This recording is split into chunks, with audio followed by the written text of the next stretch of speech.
looks so close. Hi everybody, welcome back to my channel. I wanted to just jump on here at 7 o'clock at night, almost, and tell you that today was not a good day. It was not. I pretty much slept all day. But tonight seems like it's a pretty good night. I got up this morning with Jim. I ate oatmeal after about a half an hour of it cooling down. So it was still warm, which was good. I'd had no taste. It was weird. I think that's part of what's happening to my tongue, is like my parts of my tastes are going. Because the rice pudding doesn't taste like anything either. But I gotta eat what I gotta eat for nutrition. It ain't always about the flavor, girl. For lunch, I had peanut butter, which I've been, my tongue feels like it has a coat of something on it all the time. And it doesn't have a coat of something on it. It's not like I put medicine on it. It has like numbness because of the irritation. So I'm able to get peanut butter down by like biting off a little piece off the spoon, swallowing it, go straight down the back of my throat, like kind of thing. Little piece, bite, and do that a few times. I get 2 tablespoons of peanut butter, and it's a little bit of protein there. I think there's like 9 grams of protein and 2 tablespoons of peanut butter. And then I had a rice pudding, which I said I couldn't taste. Actually, I had the applesauce first. I had applesauce with bananas. And I just shot down the back of my throat because it irritates my mouth. So I'm like... And then I had the rice pudding. Again, I couldn't taste it. And then I had a chocolate pudding because I wanted to taste something. I wanted to see if I could taste something. So I had a chocolate pudding. Chocolate pudding, sugar-free. The applesauce is no sugar added, and the peanut butter is natural, so it's low sugar. So, that was a good carb count, I guess, for my meal. I had plants. It was a good meal. I felt like it was the first time I was able to do that in about a week, that I was actually able to eat all that variety of foods. Tonight for dinner, and then I slept again. I just slept all day. I woke up, ate, went to the bathroom, ate. Well, I woke up, went to the bathroom, ate, came back, rolled over. What am I saying? I woke up, I went to the bathroom, I came back, I ate, I rolled over, and I fell asleep. Pretty much all day. I got my water in, thank goodness. But at least 1 cup of water in, which is, a lot for me right now. I had no shake today, no coffee, which is okay.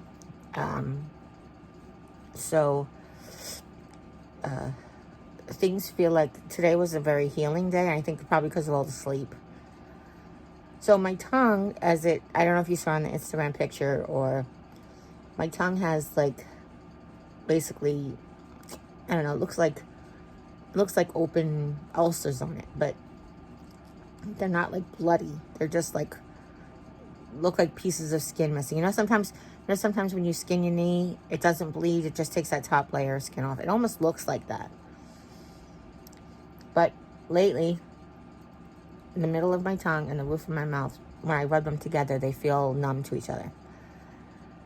I don't know if that's the Miracle Mouthwash helping. I also have this Canker X, which is like a canker sore thing where you can put on your mouth and it'll help. Almost feels like it coats it. That's what it feels like after you do that. The bump behind my teeth is actually like, I feel like the swelling has gone down, so now it's just like a loose, some swelling in it, but like like the piece of skin is a little loose back there. So it's getting better. I do still keep my lips covered because it actually helps my mouth heal. Or it has been helping my mouth heal. I told you that one day I went without covering my lips and my tongue got like all, and I was like, yeah, breathing in air is not a good thing. I started my antibiotic, which is great. Can't wait. I hope that really helps with the sinus infection. Let's see. I'm curious to see if it helps with anything else. Like if anything else is from bacteria. I don't know. Rash is getting better. Rash is getting the same. Wait, rash is getting better. Rash is the same. Rash is the same. Rash is getting better. So that's that.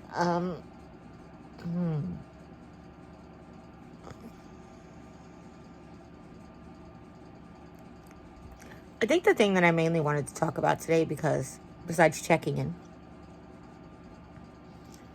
was I feel like there's some confusion with my timeline. I get a lot of comments about like, nobody told you to stay in bed for a month, and months on end. And I don't know where that comes from, because I didn't stay in bed months on end. I actually was in bed for, I guess, less than a month. Because I hurt my hip on January 26th. And I couldn't even, like, barely get up to pee. I was, like, dragging my butt to the commode, and I was in so much pain I could pee for, like, 2 seconds. But I started getting medication on August 1st. So it was only, like, a week later. And then I was able to, once the medication kicked in, I was able to sit up longer. I was sitting up in the commode, and I was vlogging from the commode. I think what's confusing is that, like, once I got the x-ray done, and I knew that there was something there, it took almost, well, actually it took more than a month. From the time of the x-ray, it took 1 month to get the MRI. But I wasn't staying in bed the whole time, because I could sit up now. Like, once I started taking the gabapentin, I was able to sit up. It eased my hip. That's when I was doing vlogs from the commode, and I couldn't walk, though. It was too much pain to walk, like, even with the walker. I went to the bathroom and stuff, like, when I had to go number 2 or whatever. Or tried to, or go to the shower. Like, I tried to actually walk with Jim's help, but for the most part, yeah, I mean, you know, I sit in the commode, sit in the bed, or sit up in bed. Sit up in bed was a little bit more painful than sitting up in the commode. And I know why now, because it was actually knee, not hip, you know. But, yeah, so I think there was, like, some confusion. So I finally got my MRI, because of 2 failed attempts of MRIs. One of them I went to, and I failed it, because it was supposed to be a 2-hour MRI, and I didn't realize it was going to be 2 straight hours. And when she positioned me, it was my first time ever having an MRI. I didn't know you could ask for, like, can I have a pillow under there, and can you prop this up, and if I'm comfortable. And then I started getting, the doctor prescribed a pain medication, because I was in too much pain to lay there for 2 hours like that without moving. So the doctor prescribed me a pain medication, so I took that for the next MRI, except that I had stomach issues and I couldn't go to that MRI. So I ended up getting the next available MRI, which was September 10th in Springfield. And that's the one I went to. Here's your reminder. Take my meds. I already took mine. So that was the one that I actually went to. That was the one that we got results from. So there kind of is like a month, the month of September. I mean, the month of August was kind of like, I didn't really do much, because I did go out to the MRI, and I don't know if I had other doctor's appointments. I feel like that was the only one. Nothing really, there was not really any big appointments until the MRI, I don't think. I can't remember really. But I think that, so the fact that I vlog from bed, it doesn't mean I stay in bed all day. Sometimes I do, because if I don't feel good, today was a day where I sat in bed all day, except for when I had to go to the commode, you know, because I wasn't feeling good, and whatever's happening is affecting that, and that happens, that's normal. I didn't even sit up with my 30-degree wedge. I just slept, rolled over, slept, like that. That's how the day went. But most days I do, you know, I sit in my chair for a couple hours, or I clean my area, I sit in the rollator and I clean up, fold laundry, like whatever I can do, I do. So the fact that you see me vlogging from bed doesn't mean that I spend all day in bed. And I think that's the part that's confusing to everybody. And that's why I started vlogging on the commode that month, because people were thinking I was just laying in bed all day. Now, at the end of September is when the oncologist said, no bending over. So that's when, no putting pressure on the leg and no bending over. So that's when, before I wasn't putting pressure on the leg because it hurt. Now I was told, now that I have pain medication, it wasn't hurting so much. Now I was told, don't put pressure on that leg because there's things that can break real easy. That was very frustrating. No bending over. The oncologist was like, no bending over, no putting pressure on the leg. Oh, great. So now my life is different. So then, that was September to October, and then we started doing all of the tests and all of the appointments. And then my sister was here, and we'd sit in the living room, and I'd sit in the kitchen with her. And, you know, all kinds of things. And it's like, I feel like people like, nobody said you stay in bed for months. Nobody told you. No doctor would say, first of all, doctors do prescribe bed rest. Here comes the food delivery service. Excuse me. There's the food delivery service. Jim is filling up. What's in his pockets? It's got pockets. Is there any more rice pudding? That's what I just put in there. 2 cups of rice pudding. Oh, is there any more though? That's what I said. Okay. Yeah. Okay. Thank you, sweetheart. Is that it? That's all I brought, unless there's something else you want. No, I just meant, do you have any money pockets? Nope. He brought me applesauce and... Is this the one with carrots? Ooh, apple and carrots is the goodest. And apple, pear, and spinach. That's the second goodest. Thank you, baby. You're welcome. Sorry. Oh, wow. That was like an elephant arm. That's my mommy, the one with the wrinkling on. Okay.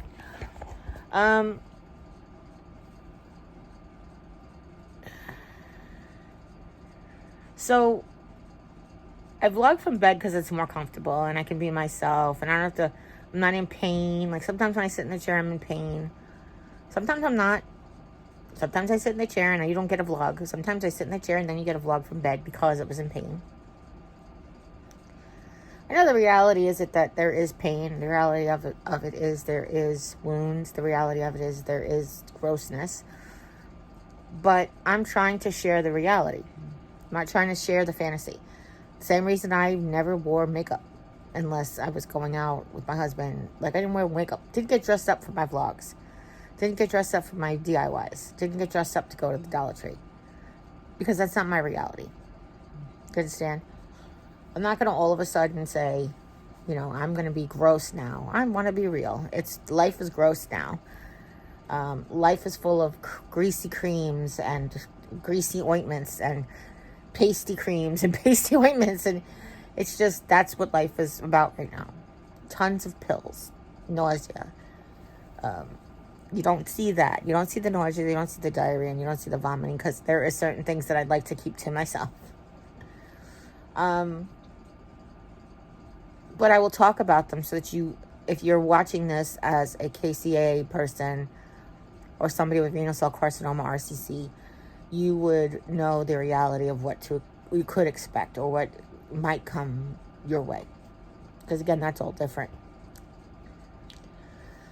The other thing that has come into question a lot is the validity of my claims.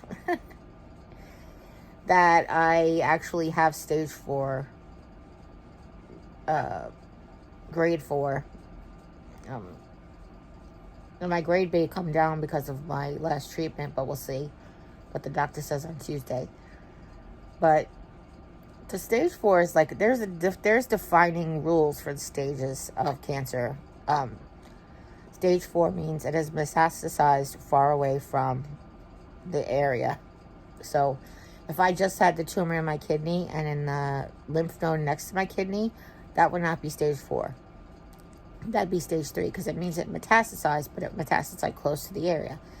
The fact that it metastasized in my lower distal femur and over here on my hip and up here on my thing, and like that's where they say, oh, it's stage 4 because the blood has taken the cancer all over. That's it. Not everybody's stage 4 looks the same because the stage 4 is the top. And stage 4 for some people is at the point where it's treatable but not curable. I'll always have stage 4, like that's it, because it is what it is. But this has happened, and that's, you know, even if the bones calcify or grow back, fill back in from tumors, they'll still have been there, and it'll still be different looking than the bone, normal bone. So. The other thing that comes up a lot is, or it comes up recently, is that bones don't grow back. Well, first of all, yes, they do. Literally, like, if people are missing pieces, they'll the doctor will break the bone apart and put a rod in while the bone grows back. Like, that is literally what happens to bodies. However, I mentioned that the word OSSEOUS, then I had to look it up, and that means bone-like, bone-ish, bone growth, like that, whatever. That's the word that they kept using in the report to describe the bones, the tumors, and how they have turned into bone. But literally, that's what the spine guy told me. He goes, literally, you have a tumor like this, and we're hoping that the treatment, we're putting the brace on because we don't want it to collapse more, and we're hoping that the treatment will turn it back into bone. Like, literally, that's what they told me way back in the hospital during the surgery in November. So just some things to clarify. I feel like sometimes I talk and it's confusing to some people, which is fine. Some people, for some reason, it's really bizarre to me that I have, like, never been anything but my genuine self. Literally. Like, I am here raw all the time.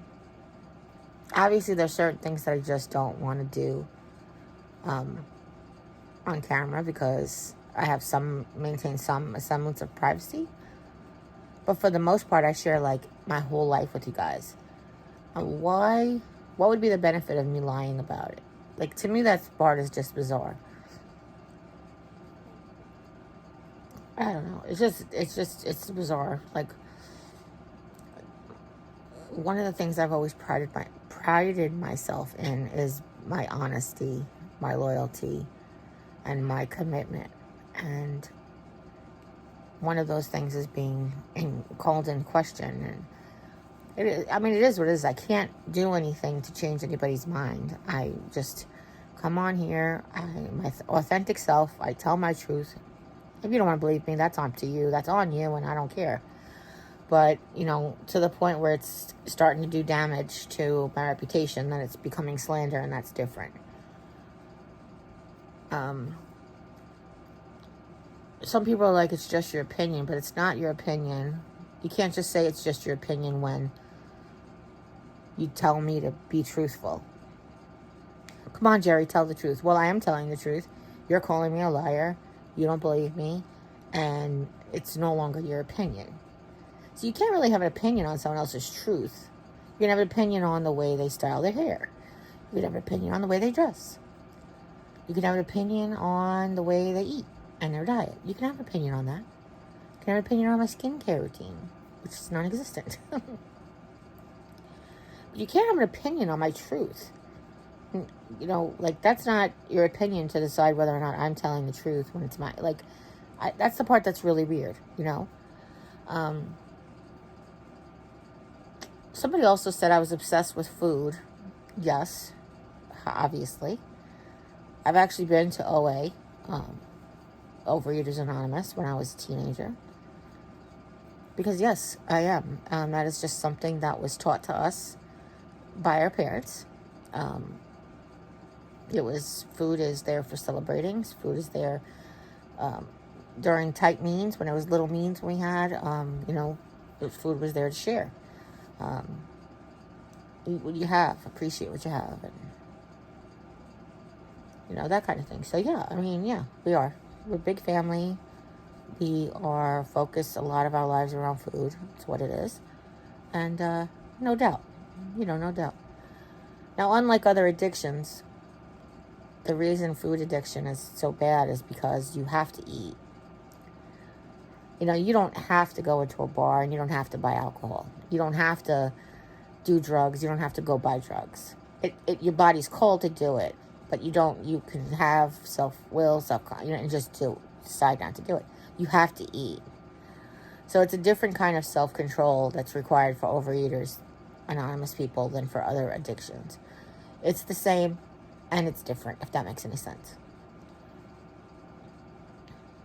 It's like being addicted to alcohol, but you still work at the brewery. Or you still work at the bar. That's really what it's more like, still work at the bar. So that part is just... And anybody who's had an addiction to something knows how hard it is to live with it. So we try to give each other grace. I shared a video on my Instagram of oh God, what is she? I always forget those types of things. She is genetic. She's a geneticist, I believe. That's what her degree is in. But her studies are in, like obesity and, that type of whole thing. Health and obesity.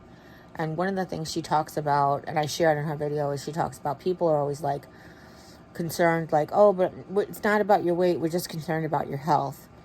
And she was like, why don't you say that to me? She's like, I was drinking incessantly. I was binge eating. I was doing all these things that were bad. I was unhealthy. But you never asked me how concerned you were for my health, because I might have thin privilege. Her, not me, obviously. I thought it was really, really interesting because it happens often. You know, I used to walk into the doctor's office, and the doctor would talk about losing weight, and then he would do all my numbers and find my 91, my cholesterol's at 91, and my blood sugar was at 87. And obviously, this was before I was 40. You know, I was healthy as a horse, I was strong as an ox. All the animals on the farm. And I ate like a pig. Oh, goodness. Sorry. So,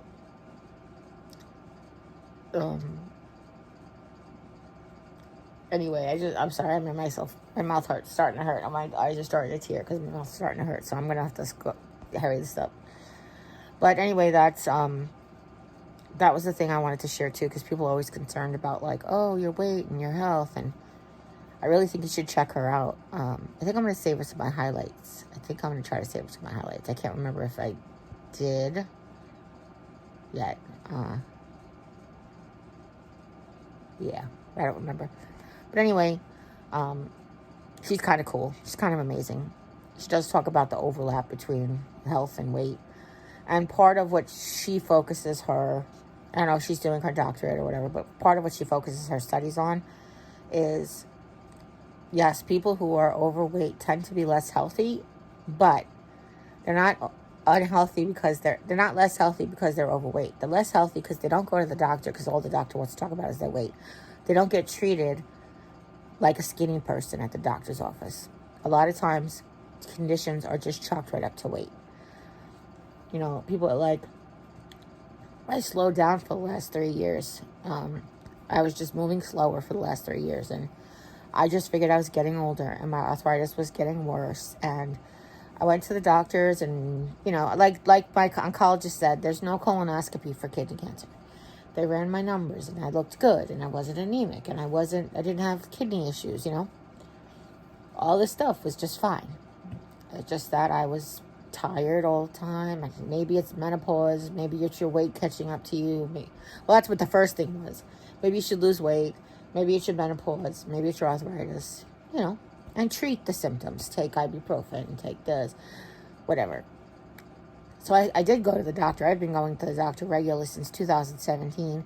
And when I lived in New York, I went several thousand times a year. But in 2017, Jimmy finally earned enough money for us to get insurance from the marketplace. Technically, we both earned enough money because that's when I started earning money from YouTube. So in 2017 is when we first got insurance and we started going to the doctor here in Missouri. So I went to the doctor regularly, you know. And I always had good, you know, you look good, your blood sugar's out of control. And that was the biggest thing. My blood sugar was out of control no matter what I did with my diet or which medicines I was on. My blood sugar, I couldn't control my blood sugar. And now I know why.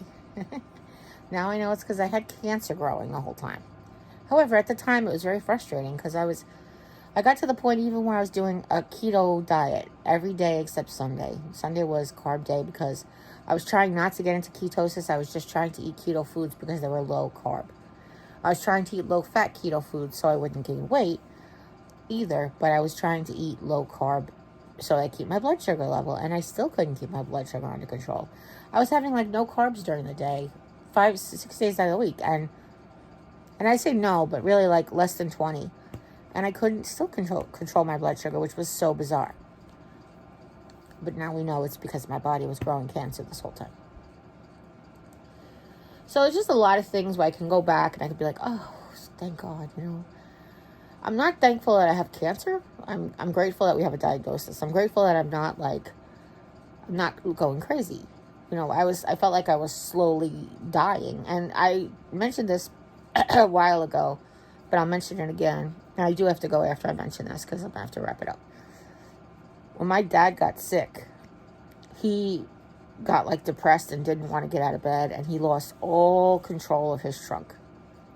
He would roll over in bed. He would roll over at bed at the nursing home, and he wouldn't, no matter what I did, no matter what the nurses did, no matter what the doctors did, he just wouldn't get up. He just thought his back was in so much pain, and that was it. By the time they actually encouraged him to get out of the chair, to get into the chair, basically like, we're going to have to kick you out if you don't start doing therapy. He got in the chair and he had no trunk control because he'd laid in bed for 2-3 months. So I want to reassure everyone that is not going to happen to me because of my dad. My dad has reminded me to constantly move in bed, sit up multiple times a day. That's why I don't have a bedpan. I go to the commode. You know, sit up multiple times a day. If I can sit up for hours, that's great. Otherwise, just get up and go to the commode is, enough. Roll over, do the core exercises, which is pull your belly button into your spine and don't hold your breath like I'm doing right now. So talk through it so that you feel like, it's almost like you're pushing your poop out. It's the only way, really. That was the way I could describe it. I was like, I feel like I'm going to push poop out. So I do my core exercises, and I just do them while I'm laying here, watching TV, playing on my tablet, whatever it is. Because I don't want to end up that way. That's the thing I want you guys to know for sure. Sincerity, look at my eyes. I don't want to end up that way.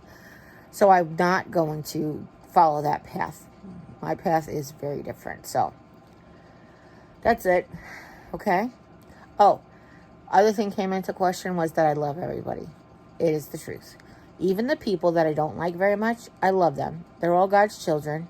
We're all sharing this planet together. We're all in this together. Jesus called us to love each other, and that's what I do.